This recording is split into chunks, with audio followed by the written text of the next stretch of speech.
শুভ সকাল, কেমন আছেন সবাই? আমার আরও একটি ব্লগে আপনাদের সবাইকে স্বাগত জানাই। বছরের শুরুতেই বাড়ি আসবো আর ভেবেই রেখেছিলাম এসে সবাই মিলে হাঁস আর চালের রুটি খাবো। সবাই আমরা যখন ছুটিতে বাড়িতে আসি প্রতিটা দিনই পিকনিক মনে হয়।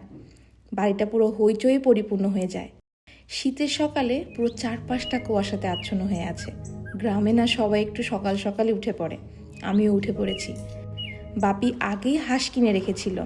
এই যে দেখছেন এই জোড়া দুটো সাদা হাঁস, দেখতে কি সুন্দর লাগছে বলুন। আর ওদের এই জলকেলি খেলাটা, এই যে প্রান্ত রেডি, হাঁসটা ওই কাটবে। এই খালাকে আগেই বলে রাখা ছিল যে উনি হাঁস পরিষ্কার করে দিবেন। হাঁস পরিষ্কার করাই সব থেকে কঠিন কাজ। টকবকে গরম জলে হাঁস একটু করে চুবিয়ে এরপর সব পশম পরিষ্কার করতে হয়। উনি মোটামুটি সবই পরিষ্কার করে দিয়েছেন, আমি আবার একটু হাতে হাতে করে দিচ্ছি। হাঁস পরিষ্কার করা প্রায় শেষ। প্রান্ত এবার হাঁসের গায়ে একটু হলুদ মাখিয়ে এটা হালকা আগুনে পোড়াচ্ছে। এতে করে হাঁসের গায়ে বাকি যদি কোনো পশম লেগে থাকে সেটা পরিষ্কার হয়ে যাবে। আর হলুদটা এই জন্যই দেওয়া যাতে আগুনের তাপে হাঁস পুড়ে কালচে না হয়ে যায়। এই প্রান্তটা না খুব সাহসী। এই আগুনে যে কেমনে কেমনে যে করছে এগুলো চিন্তার বাইরে। আজ পুরো রান্নাটাই হবে বাটা মশলা আর লাকড়ির চুলায়।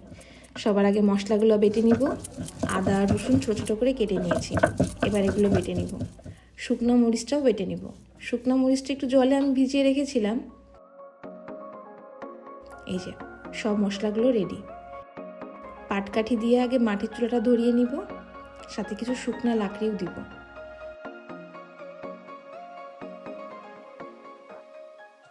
প্রথমে কড়াইতে তেল দিব। তেলটা একটু গরম হয়ে গেলেই এতে তেজপাতা, জিরা, এলাচ আর দারচিনি দিয়ে দিব। এবার পেঁয়াজটা দিব। পেঁয়াজটা হালকা ভাজা ভাজা হয়ে গেলে এতে সব বাটা মশলাগুলো দিয়ে দিব, আর সাথে একটু জলও দিব, নয়তো মশলাগুলো না একদম পুড়ে যাবে। এবার মশলাটা অল্প জলে কষিয়ে নিব। তেলটা ভেসে উঠেছে, মশলাটা তাহলে কষে গেছে। হাঁসটা আমি ভিনেগার, একটু লেবু আর একটু আদা বাটা দিয়ে ম্যারিনেট করে রেখেছিলাম।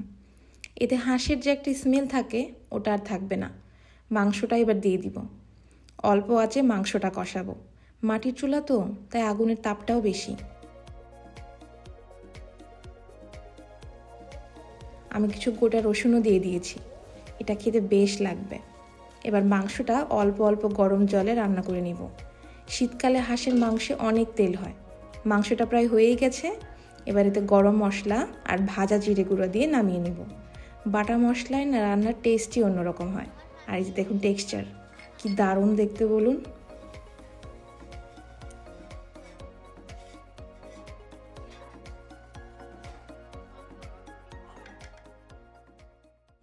এবার রুটিগুলো করে নিব। প্রিয়া আগেই রুটির জন্য যে ডোটা করতে হয় ওটা করে নিয়েছে। এবার এগুলো সেঁকে নেওয়ার পালা। মাটির চুলা রুটিটা ভালোই হয়, গোল গোল ফুলকো রুটি। এবার সবাইকে খেতে দিয়ে দিব। রাত তো অনেকই হলো। ব্লগটা কেমন লাগলো কমেন্টে অবশ্যই জানাবেন। ব্লগটা ভালো লাগলে পেজে একটা ফলো দিতে পারেন। সবাই ভালো থাকবেন, সুস্থ থাকবেন। দেখা হবে পরের কোনো ব্লগে।